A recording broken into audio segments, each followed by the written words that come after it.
Hello, folks. Good to see you all. We'll be starting in just a minute or two. I see lots of old friends. I want to remind you that even though this is a webinar as opposed to one of our meetings, and your video can't be seen, you can unmute yourself. We encourage you to raise your hand, ask questions, unmute yourself, jump in, whatever. Hopefully, we'll do things in such a way that it's all very civil, very, very dignified.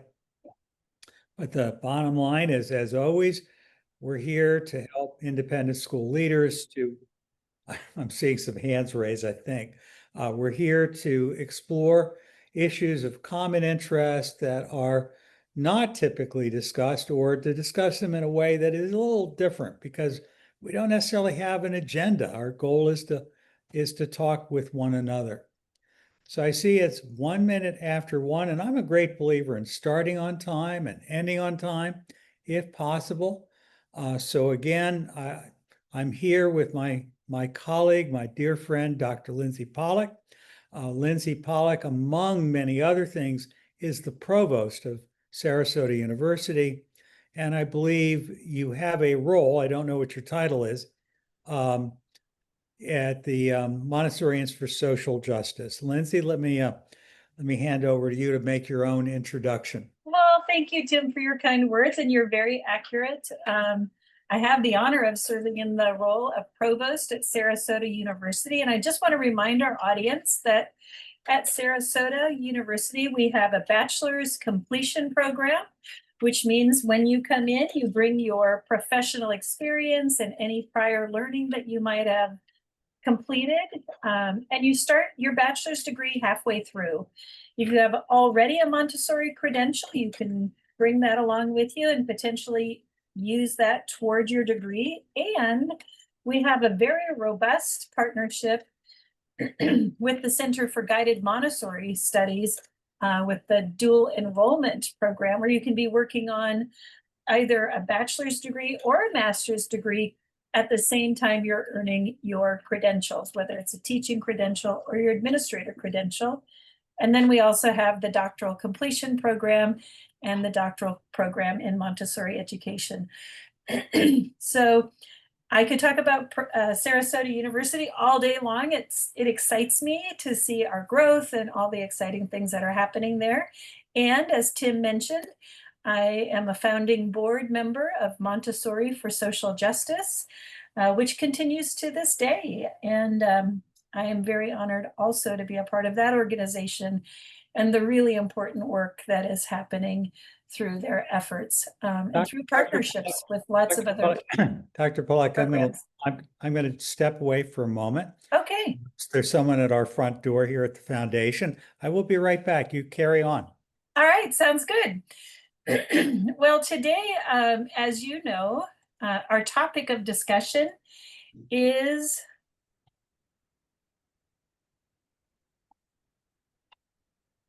DEI in the age of mega, leading with courage and clarity.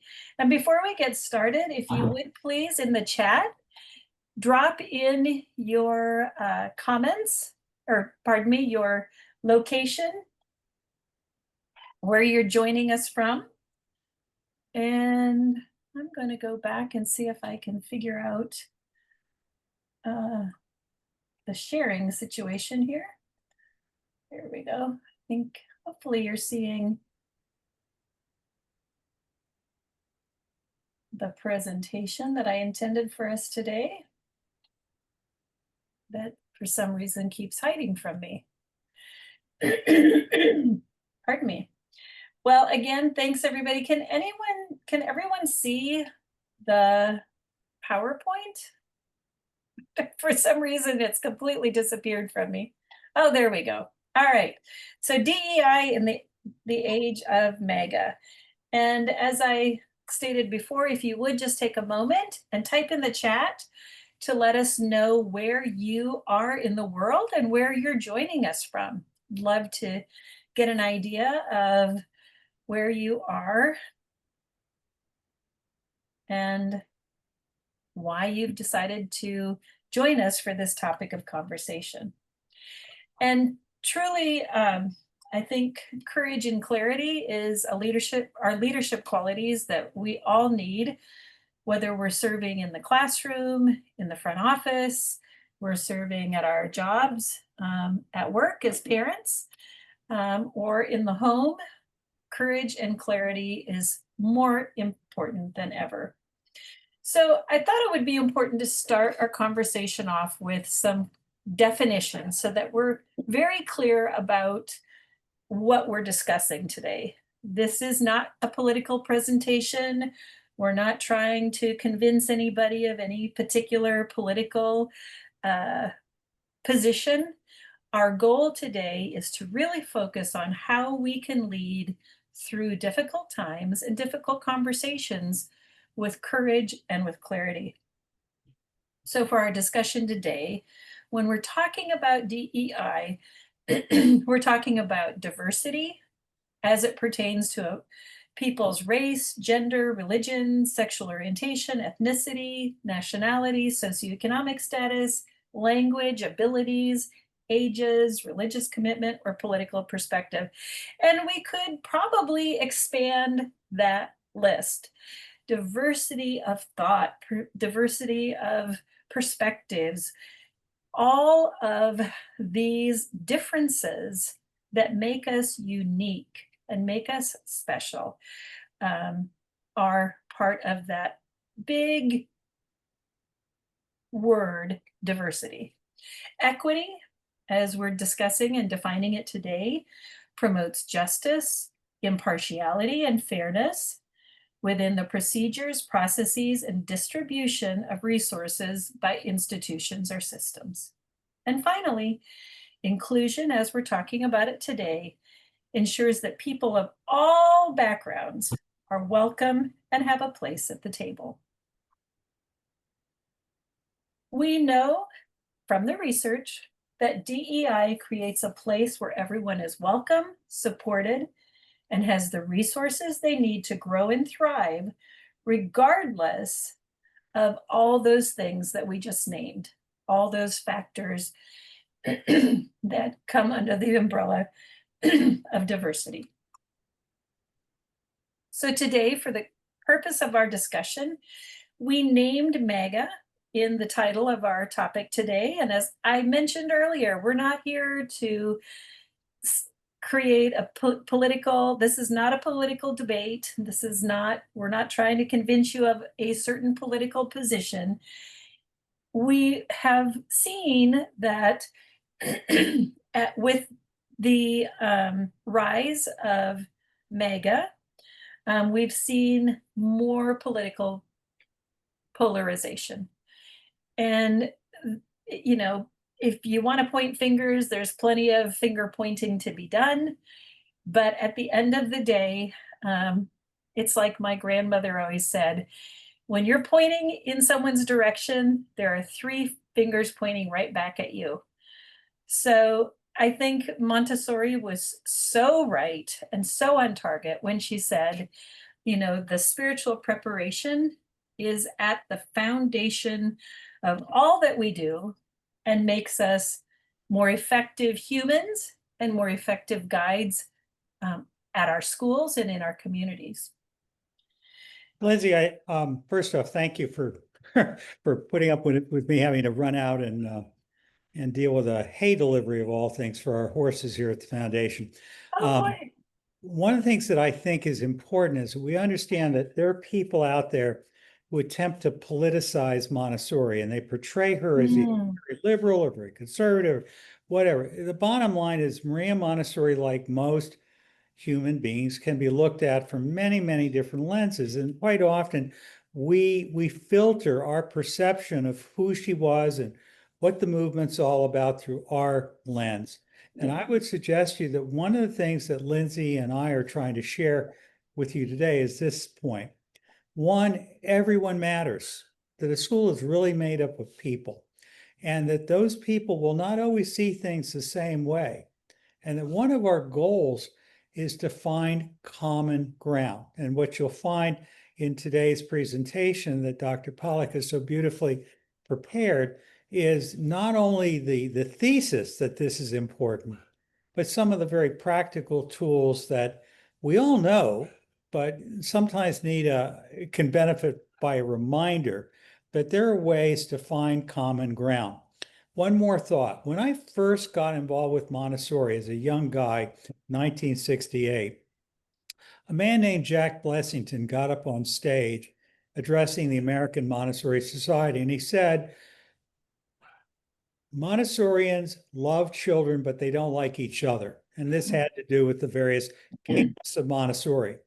That concept it's better today, thanks to things like Montessorians for Social Justice and the work of the Montessori Leaders Collaborative and various other efforts to find that we're all in it together. We all want similar things, and we are competing, but we're not competing. We are all working for creating a better life for children, a good life for the people of our school.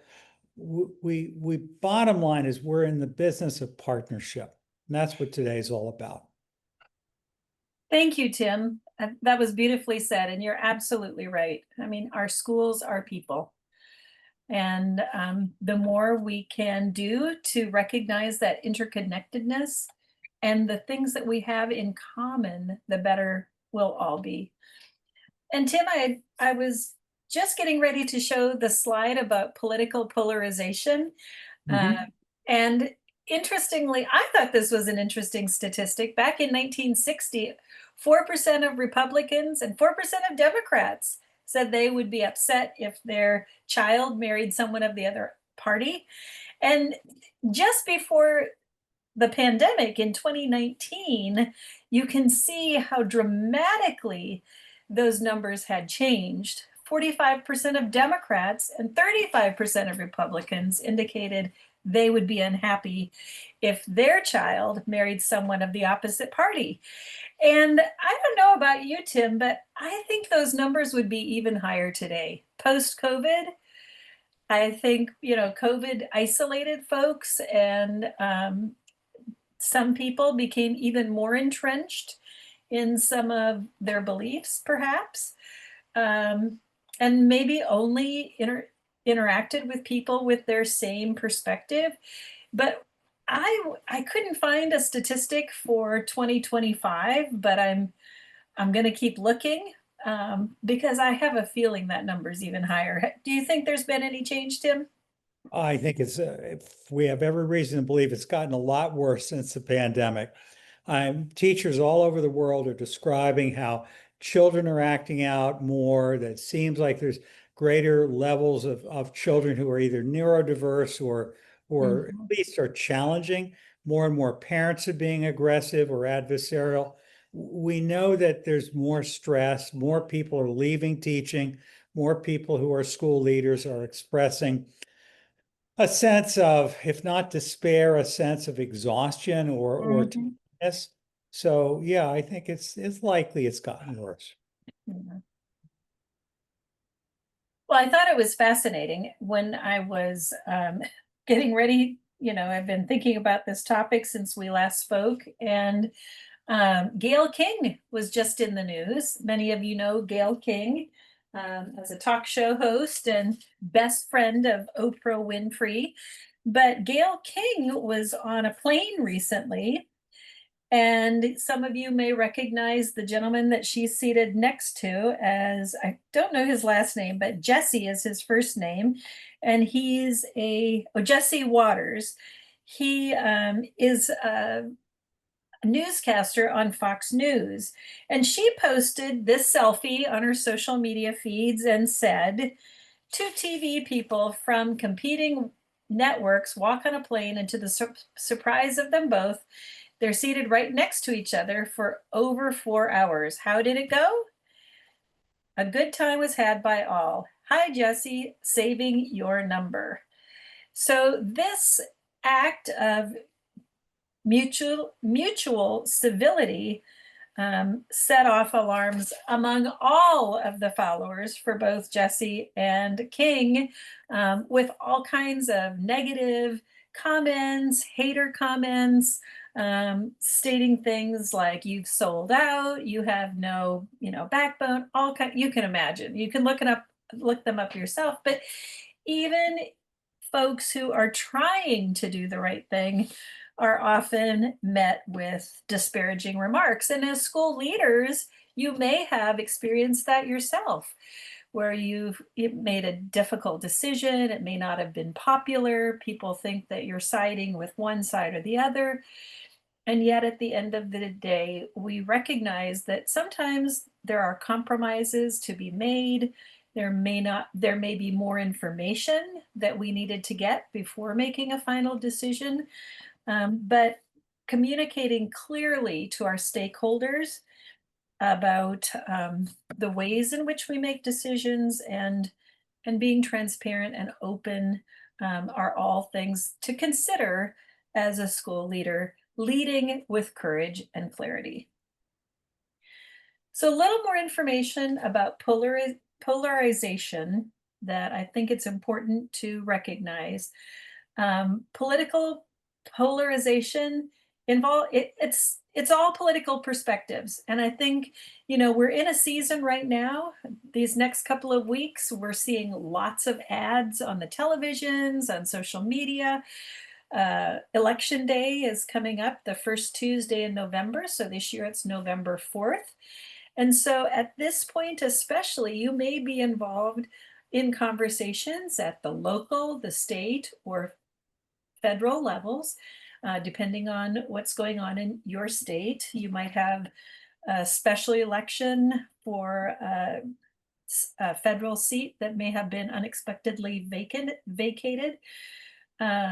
Or in Texas, we're having votes on constitutional amendments, and there's a lot of conversation around that. But ideological extremism is not restricted to one particular issue or party. It can be individual. It can be an individual position or a group position based on the needs and perspectives of that group. There's also an affective polarization. It's a key difference because it refers to an emotional, your affective perspective, and it's about feelings and animosity, not just policy disagreements. I think, one thing, I have a friend who's an attorney, and I went to meet her for lunch, and I wanted to see her in action. So I went into the courtroom and saw her and the other attorney just at it. They were arguing vehemently about their positions. And then the judge called a recess for lunch, and I saw the two of you, gathering up their papers, and then they were chatting and smiling and walking out of the courtroom amicably, right? Because they were debating an issue. They weren't attacking the other person. And I think that's another aspect of this polarization that we're seeing on social media, in news media, in writing. It takes me back, really, Tim, to those yellow journalism courses that I took in my undergraduate degree, looking at really, we're seeing these attacks on the person. It's not solely restricted to the position, but people are attacking each other, calling each other names. I mean, conduct that we would never in a million years tolerate in our classrooms, in our classroom communities. We wouldn't allow our children to behave in these ways. Certainly, we wouldn't encourage them to behave in these ways. And yet we see adults behaving, and I'll just say, behaving badly. Well, Lindsey, one thing we have to remember is, in Yes. addition to the fact that we have networks and individual national public figures behaving badly and doing things, there's, at least in theory, the FCC, has some rules that, in hope, keep it civil. But one of the things that's going on is more and more people are not getting their news from a reliable source anymore. So you can argue that CNN is too liberal, or NPR is too liberal, or Fox News is too conservative, whatever. I happen to like BBC News because I find it to be more, shall we say, unbiased when it comes to American news, at least. I don't know how unbiased they are for UK news. But right now, people are getting their stuff from Reddit, from Facebook, from Instagram, from all kinds of discussion groups that are pretty crazy. And you're right, quite often, like I posted something after Mr. Clint was shot, or Kurt, and basically just saying this is not okay. Yeah. And all I was trying to speak about was not any support for him one way or the other, but Right. it's the idea of political assassination is a very, very dangerous slope to get down on. And there were people that I was watching online that were cheering that this guy Yeah. get silenced, and I was slammed for having done that and told I should be ashamed of myself. So there's a Mm. lot of that kind of very quick shooting from the hip, you Mhm. should be ashamed. You are not a true Christian, Jew, liberal, Montessori, and whatever. Name your party. Yeah, Tim, it's tragic, that's the loss of life. The loss of a young life, any person's young life is tragic. And um, I hear exactly what you're saying in that that quick off the hip remark, and especially, we see this phenomenon, especially on in social media, where people can hide behind their computers and behind the screen.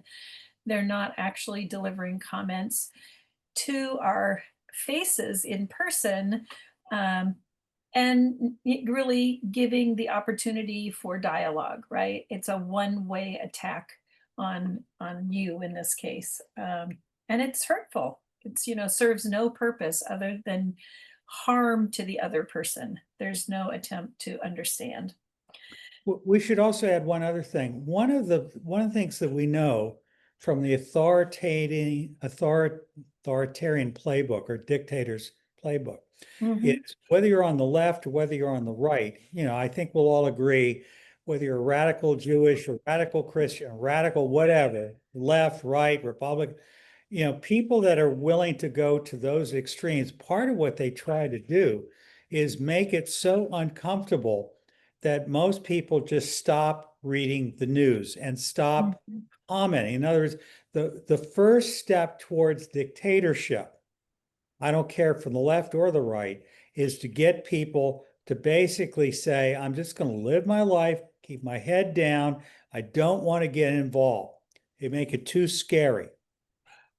Yeah, look at Venezuela. That's a perfect case study for exactly that strategy.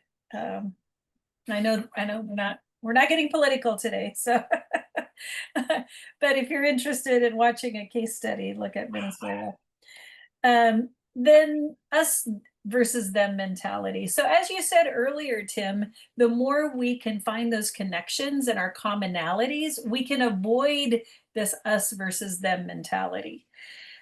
People can exploit real grievances by framing politics as a struggle between us and them and dehumanizing the other side, right? So you you may have seen some political leaders talk in very disparaging ways about immigrant communities, and dehumanizing them, by using this moral language to divide us and create a sense of order that is more palatable and more acceptable, instead of naming the humanity and the plight of the people involved. And Tim, I wanted to just to also comment on the news piece. The news has been really hard for me to digest, and I'm not a big fan of social media news because I find it so hard to fact check everything, and it's hard to fact check on TV news too. But one strategy that I've been using is to watch a different channel um, every day, so that I'm not just getting my news from one source. right? So I might watch one news channel in the morning for my morning news when I'm having my coffee, and maybe check in on another channel midday, and then a third channel at night. But I am very mindful that I'm choosing different channels specifically because I do want to see different perspectives. For me in Houston, we have Spanish language channels, and I can understand enough Spanish to get by. But I do take time to also watch other language channels because I want to see and understand perspectives from different communities. So our next slide regarding polarization is looking at the role of leadership in media.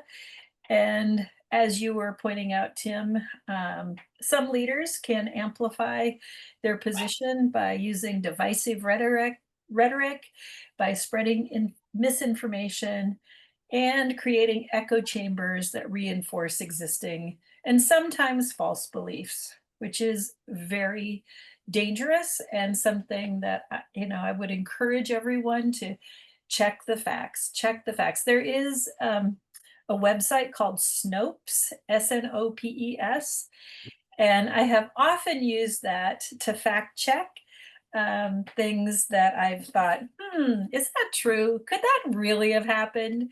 And Snopes isn't perfect, but it's been pretty reliable for me, and it is helpful. But if you can find another trusted fact checker, I encourage you to don't believe everything you hear. We learn that early on as educators, right?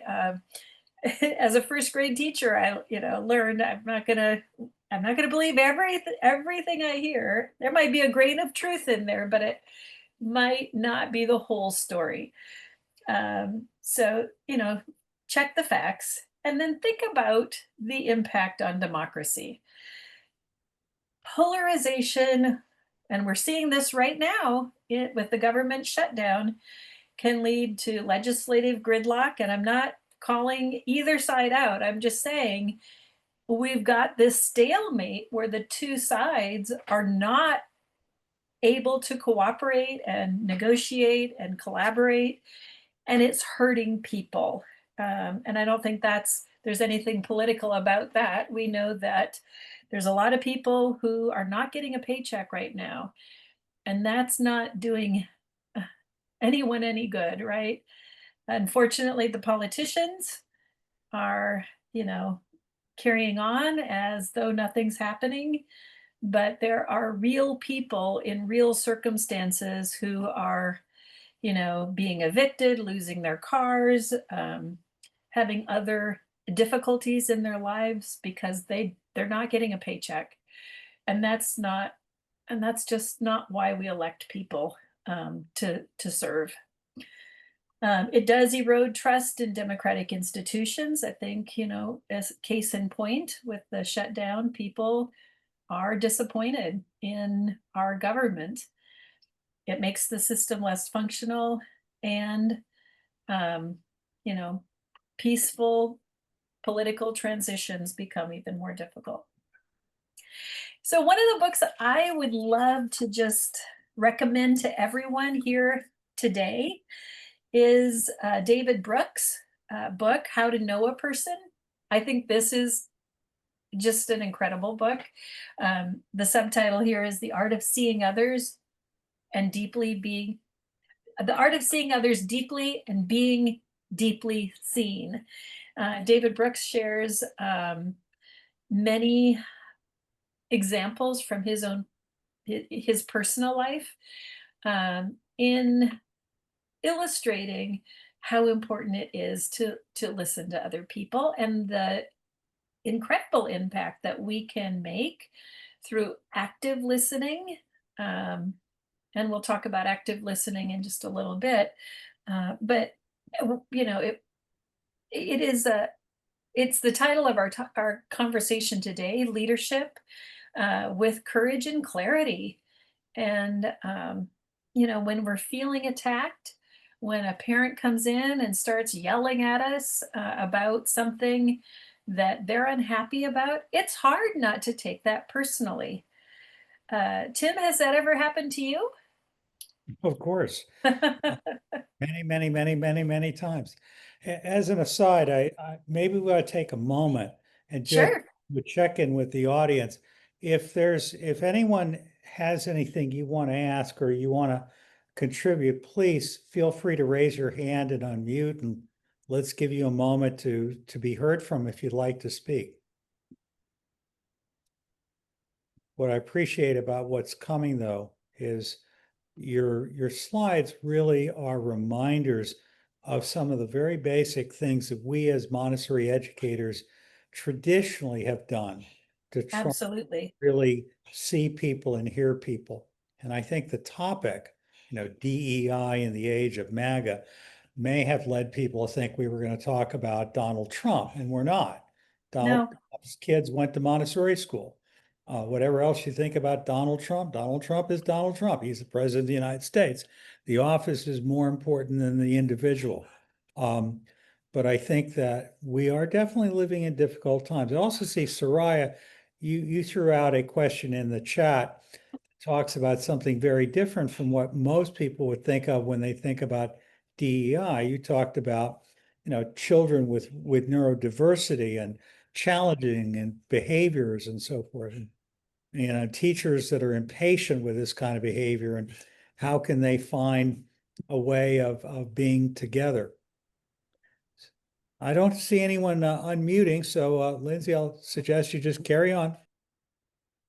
and Tim, I really appreciate that question from Soraya, because if we're frustrated as educators with a child, um, think how much more frustrated a parent might be with that same child, a parent who does not have a credential, a degree, a background in education.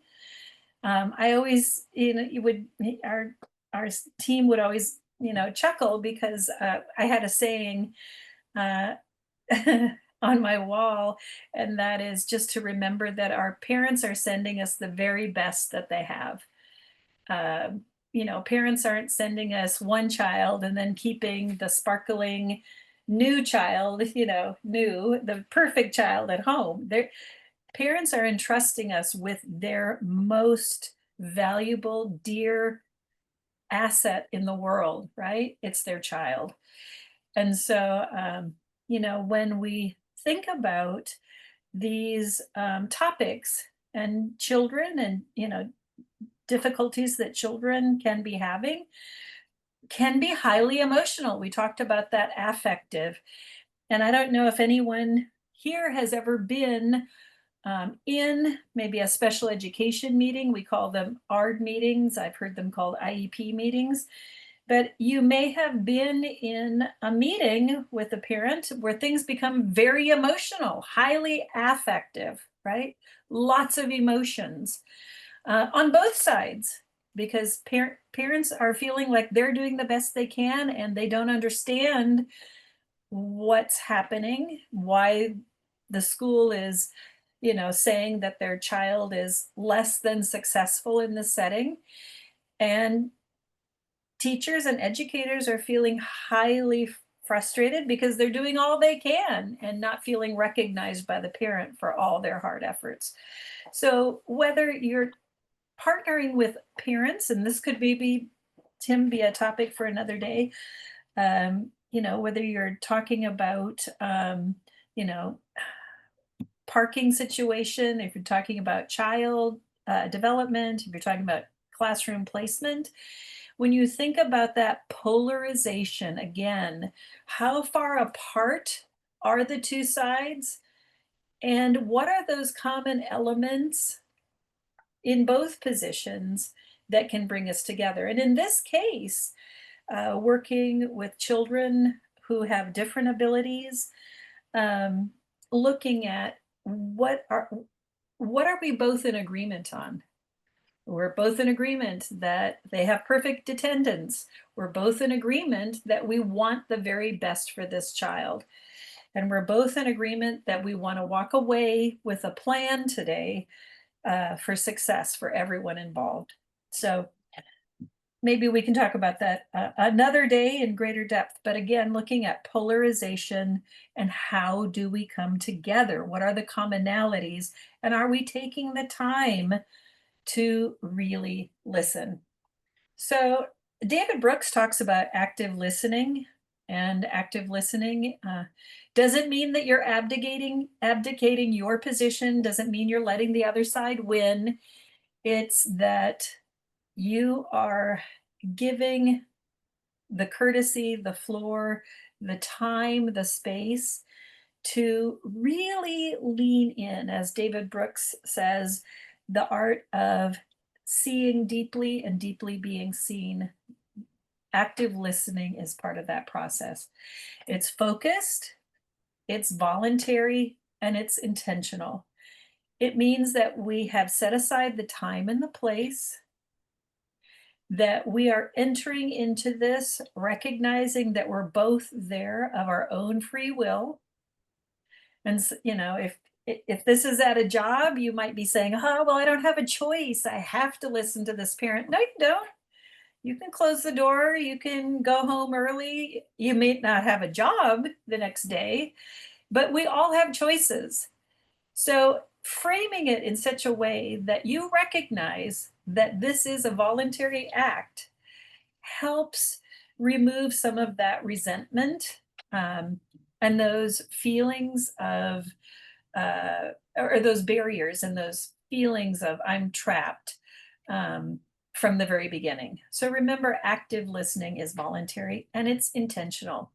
Have a piece of paper, have a pen or pencil, sit up straight, focus your attention on the speaker, give them all of those physical cues in addition to your time that you're serious about listening to them.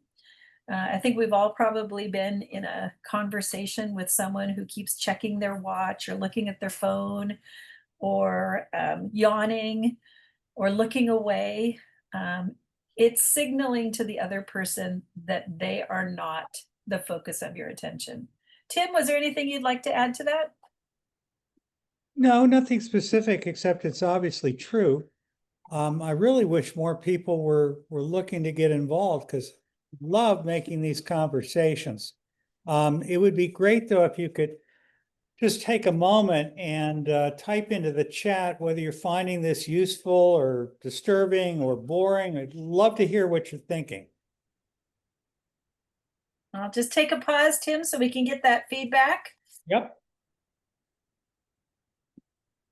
And I agree. I'd love to keep hearing from the group, because as you said, we want this time to be meaningful for you and useful for you. Cassie Mackey says, I can't see anyone, or is there not a place to unmute? I don't know, Cassie, why you're not seeing, but I can definitely unmute you. So I'm about to do so. Cassie, speak up. Can you hear me, Tim? Yeah. Hi, Tim. Hi, Cassie. How are you? I'm doing great. Thank both of you for this. It's definitely something that I think we need.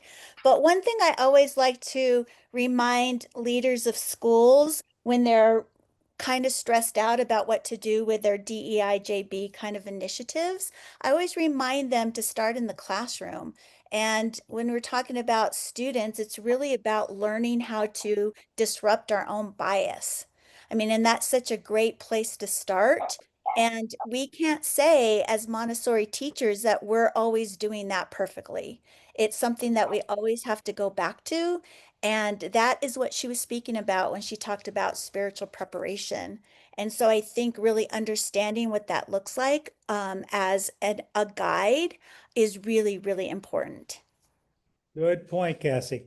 I think this whole issue of spiritual preparation, I was just talking earlier today with two of my colleagues from Canada who are really into flow and the idea of creating a harmonious community. It really starts with just looking and listening and letting go of your own judgments and saying, okay, what's really going on here? And this is where we start with the child. the idea of envisioning the child as she might be someday when she is further along in her journey, rather than allowing her to get our goat today because we feel like she's frustrating us. Anyone else want to unmute? Please feel free. You should be able to do it, but if not, just raise your hand or something, or put it in the chat and I'll unmute you. Cassie, I'm so grateful for your comments and glad to see you. And I agree with both you and Tim. And I wanted to add that this spiritual preparation for me, at least, is a daily practice, a daily and sometimes hourly practice, depending on the circumstances in which I find myself. So constantly examining my perceptions and my biases, because I'm confronted and experiencing different things on different days. And I can't just say, oh, well, that was in my training. I checked that box. I did my spiritual preparation, because I'm changing. I'm changing my environment. I'm changing the people I'm interacting with. I'm changing what I'm seeing on the news. And so my perceptions and biases change along with that, right? Right. And so, I was just going to add to that, Lindsay, is that it really just takes that. I mean, I hate to say this, but just being in different school situations, I think sometimes guides feel that they don't have a Montessori child in front of them. And they'll often say, these aren't Montessori. Um, oh, Cassie, you're on mute again. She's going to come back, I think, as a Oh, pen. there you are, but you're Yep. still on mute. Can you unmute, friend? Yes, Oh, yay. there you are. Just teachers will say, well, this isn't a Montessori child, or this environment isn't right for Montessori. And they're having a hard time because we are getting a new kind of child. We're getting a new kind of family. We're getting a new kind of parents that we haven't seen before, especially if been in Montessori and teaching for a while. And so this is when we really have to open up our hearts, and we really have to focus on how we can disrupt bias and look at the child as with that beginner mind, and not that we're going to step outside our method, but we need to expand it, and we need to expand our thinking when it comes to our children and our families that are coming to us in today's world. Wonderful comments. I see Sheila's thrown a new wrinkle at us, and she's talking about this. Sheila Griffin, by the way. Sheila is saying, I'm especially interested in how do you support a student who is transgender, as well as another family that doesn't want their child having anything to do with a child who's transgender, and they're both long-term beloved members of the school community. How do you support these people? That's a great issue to throw at us, Sheila. Tim, it reminds me, and y'all may, you may find this situation hard to believe. And let me just take a moment to describe to you the transition at Garden Oaks when we went from a school within a school. So I was the principal at Garden Oaks Montessori, a public Montessori in Houston. We had 5 Montessori classrooms, and the rest of the school was traditional. Well, the new superintendent decided that the whole school was going to be Montessori. And believe it or not, there were many of the traditional families who were not happy about that. And so part of the ensuing debate and unrest on the campus became Montessorians wearing yellow shirts and yellow. You've seen the little yellow felt circles with a pin. And so these were the Montessorians on the campus, and and then the traditional parents launched this campaign to keep Garden Oaks traditional, and they were wearing red shirts. Well, one of my ancillary teachers at one point was wearing a red shirt with a little felt yellow pin.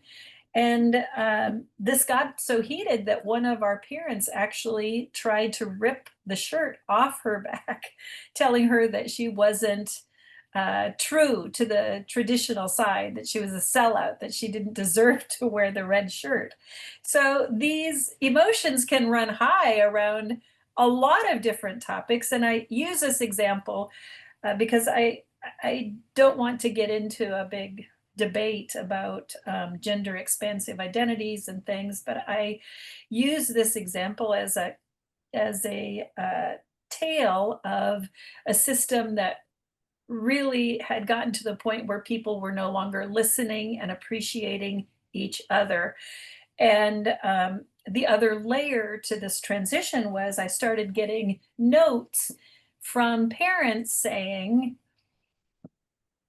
I don't want Johnny talking to Sue anymore because, you know, Sue's going to go to the Montessori class next year and my kid's not. Literally, families were no longer hosting each other's children in their homes. They were polarized to the point where kids who'd been best buddies since, you know, birth practically, were no longer, their parents were no longer allowing them to have sleepovers together at each other's homes. They didn't want the kids talking to each other at the school. And so in my case, I called the parent in, I explained to them, I respected their perspective. However, at school, whether you were in a traditional class or a Montessori class, at school, our expectation was that we're respectful and kind to everyone, and that all of our children would be encouraged to interact and to sit by one another and have lunch together and have conversation, and that we were in no way ever going to come between or separate or segregate children based on their perspective, their dress, the color of t-shirt they were wearing, or any of those other factors. So being very clear about what the school culture is and what the expectations are for behavior, to me, are the foundations for resolving some of these kinds of parent requests that come in. Cassie, you are always so good with parent interactions. Do you have anything to add? Yeah, we've had this one before, and I think that you're right on when it comes to having really strong policies in place. So it's not about, you know, Cassie, the head of school, Lindsay, the director, the teacher making these decisions. It's what it's what the school values state. It's what the values of the school imply. But I would always emphasize that, you know, in our Montessori community, we have a respect for individuals and the dignity of all children, and remind them what dignity looks like. And one of the first elements of dignity is identity. And Mhm. it's our responsibility as a school to ensure safe and inclusive environments for every child. And this includes transgender children.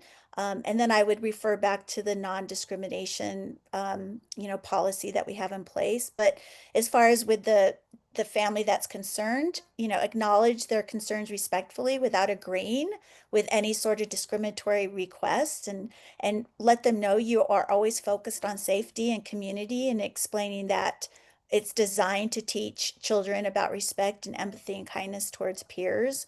And then you set clear boundaries. You make it clear that no child will be excluded or treated differently. And that's a school priority, is really the well-being of all students. And you might lose a family, you know, Mhm. but you have been kind and you've been considerate and you've been clear. And I know this is something Tim's always taught me too. In interviews at the beginning of the year with families, interviews with staff, this is clear. They understand the non-discriminatory policy. They understand the policy when these situations come up. So it's not a surprise to families or caretakers when something like this happens, and you can always refer back to it. I just think it's always so important to remember that it's so easy to feel like someone who has a different worldview or different experience or a different gender or looks prettier or handsomer or stronger or younger or different gender, or, they have more money or drive a fancier. If they're different from you, the tendency is to instantly feel like they're not with me and we shouldn't be friends.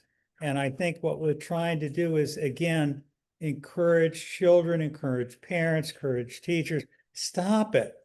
Let's look for what do we have in common. Let's look for how do we find common ground instead of picking at all the stuff that divides us. I mean, Montessorians for years used to fight about whether the Tower of Cubes was the pink tower or whether it could be chartreuse. And originally it was green, or AMS or AMI. I still hear that even to this day. It's just garbage. It's just total garbage. We have one person has just reminded me that children's books are often, Rachel has reminded me that children's books are really sometimes a great resource, at least to help children. I would argue in theory it'd probably be good for adults, but adults don't usually get it. But that Dr. Seuss, for example, and the Sneetches are parables that help children to understand that, people that are different from us are not the enemy. And I think today we're probably increasingly seeing people who really see not only their parents are taking political sides or sides on issues like homophobia or LGBTQ, embracing our differences versus saying there's only two genders, lots of different perspectives. And we're seeing it in the kids too, because they hear it from their parents. So we're trying to help them to understand that it's not that our curriculum is all about teaching DEI. It's about teaching human beings to be nice to each other, to recognize we don't always agree, but that we can be civil. That's how society is built, is compassion and love and forgiveness and looking for common ground. Lindsey, Tim, I wanted to also add that children's books can be great tools for parent education. It's a much less threatening way to introduce some of these topics around coming together. The Sneetches was it reminded me that that is a book that one of our parent engagement coordinators used during the big kerfuffle at my school to help parents come together and have a conversation.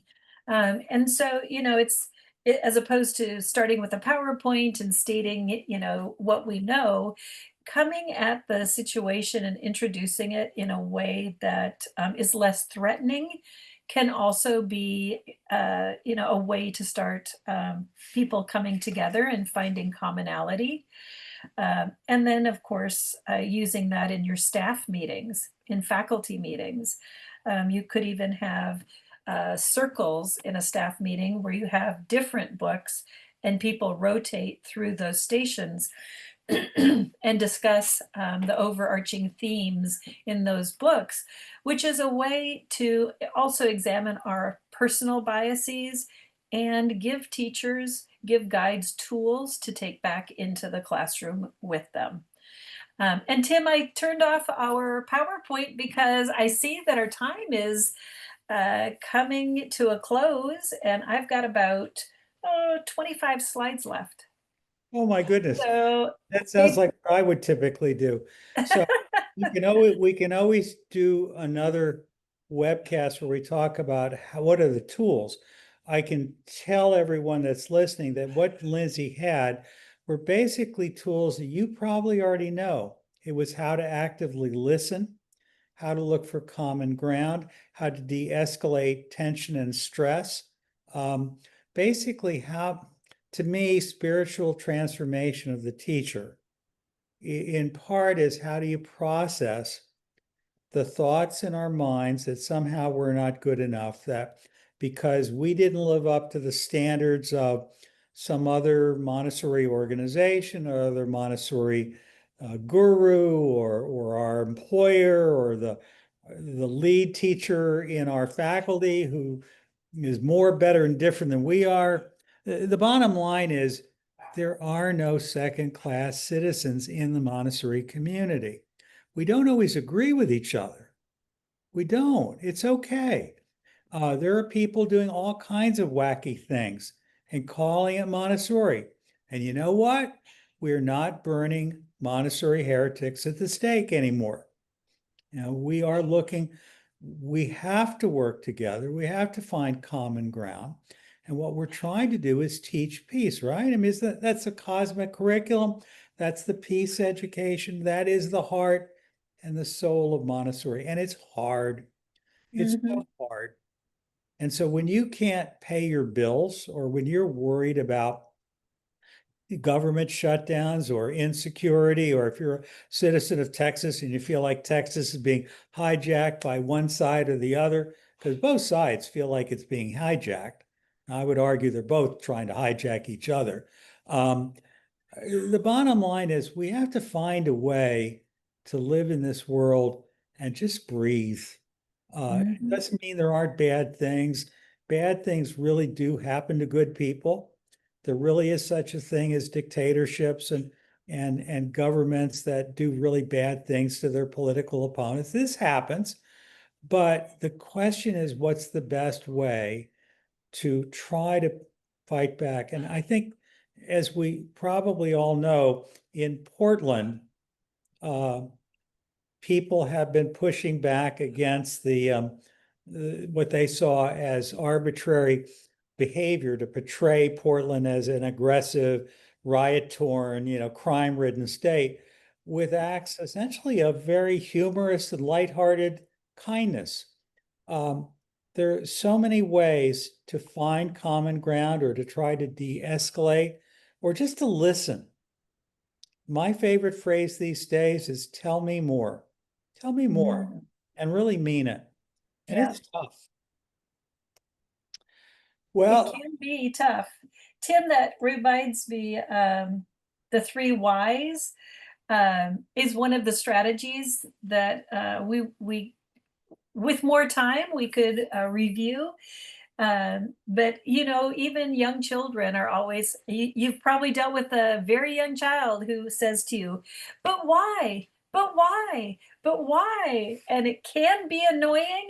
And it's important to remember they're really trying to deeply understand what's going on here. Sometimes we think it's annoying or an act of non-compliance, but it can also be the fact that children really are trying to understand. And when we offer that same why, or tell me more, the 3 whys is exactly that. It's helping that person empty their cup, right? They get to the point where they've explained everything. They've said all the things that and is there anything else? Is there anything else? Is there anything else you think I should know? That tell me more. Help in refraining from the responding and engaging until that person has said everything that they've been holding inside, right? Tell me more. Tell me more. Is there anything else that I need to hear, that you think I need to hear? And writing that down, it used to be a very effective tool for me as a school leader. There's so many ways that people try to be seen, try to be heard. For example, during the Victorian age, people were still people. They committed bad acts. There was Jack the Ripper, there were rapes, there were murders, there were robberies, there was wife beating and so forth. But one of the things that was true was that women couldn't show their ankle, because the theory was that men were so out of control that if they saw a bare breast or even an ankle, that we would just lose our ability to control ourselves and just ravish a young woman. Or that there was an earlier age where it was believed that women were so lustful that they would just seduce every man. This is just garbage. But on the other hand, finding common ground and being able to see each other as people and begin to try to understand what's real, what's the truth.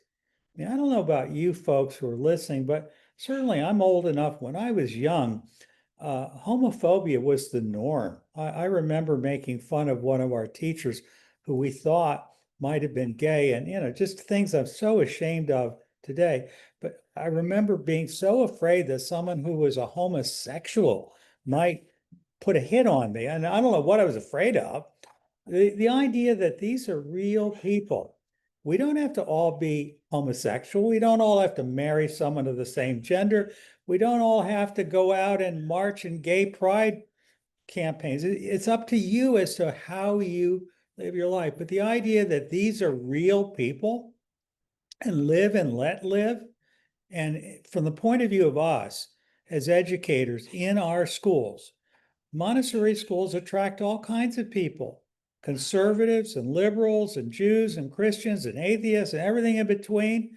We can be friends with people that are profoundly different. Some of my best friends, Dr. Jules Bouquet of Messiah Montessori, who's a televangelist and a brilliant, wonderful human being, or my classmate from Georgetown University, Dr. Edward Fidella, the head of the Christian Montessori Fellowship. These are people that I regard profoundly as my friends. We can find common ground, and we have to stop thinking that Montessori is liberal or conservative, only for the poor, only for the rich, only for the middle class, only for the gifted. That doesn't mean every teacher can meet every child's needs. That's different. That's how much do they know? How much will do they have to be able to give of themselves to meet it? But what we don't want to do is shame them and say, if you were a better Montessorian, you'd be able to do this. Everyone's on their journey. And what we can try to do is hold each other's hands and encourage each other to look deeply into each other's eyes, to listen to each other, to try to understand, and at least make people feel like we see you, we hear you, we care about you. We don't always have to agree. I guess that was a sermon. I think that's a great summary for our time together, Tim. Thank you. I couldn't agree more. There you go. All right. Well, we'd love to hear from you all at the end of this. There'll be a little survey. One of the things we'd love to invite you to do before you get off today is tell us what you wish we would talk about next week. Now, by the way, I won't be here next week. Never mind. I remember what's next week.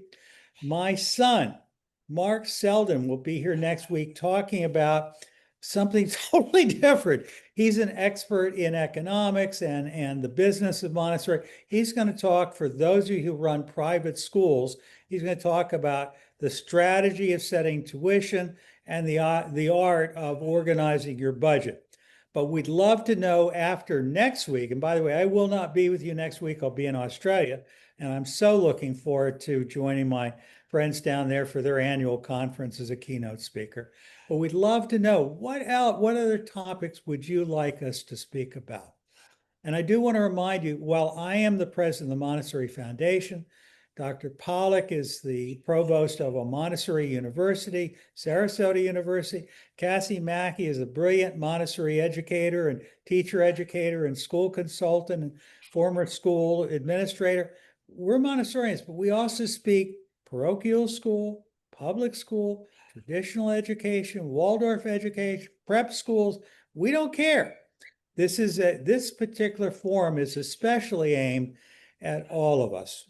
So whether you're public or private or charter, Montessori or monastery, this is a webcast intended to look at issues that you think would be helpful to you. And they can be very mundane, like insurance or franchises or dealing with labor, whatever you want to talk about. Let us know what would be helpful to you. For all of you that stuck your neck out and either open your mouth like Cassie, who I knew I could count on. Thank you, Cassie. And notice I just promoted her without permission to be a panelist. And Cassie, I hope you will come back, and you have lots of things to talk about yourself. Or I'd love to. it's easy enough. All you have to do is say, this is what I want to talk about. Okay. So the bottom line is that's what this is. This is the Independent School Leadership Forum. And we hope that you'll join us and make it even more of a conversation.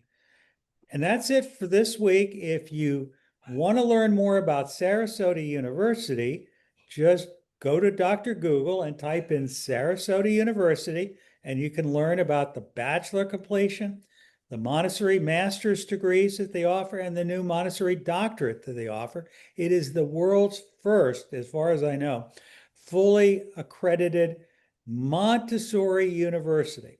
You're right. Yeah. That's right. I'm very proud of it. We also, my co-host who wasn't able to make it this week is Clint Lausch. Clint is the owner and director of a company called AIMS, AIMS. Don't ask me what it stands for, except he is my favorite private school marketing agency by far. And he works also with Montessori Compass, which is a software for Montessori schools, but AIMS works with Montessori Compass seamlessly, and it also works with all kinds of schools that are not Montessori to make sure that they fill every seat. And finally, if you need professional development, need coaching, need mentorship, you need a strategic plan, marketing plan, the Montessori Foundation is your nonprofit, international, global Montessori school consulting agency.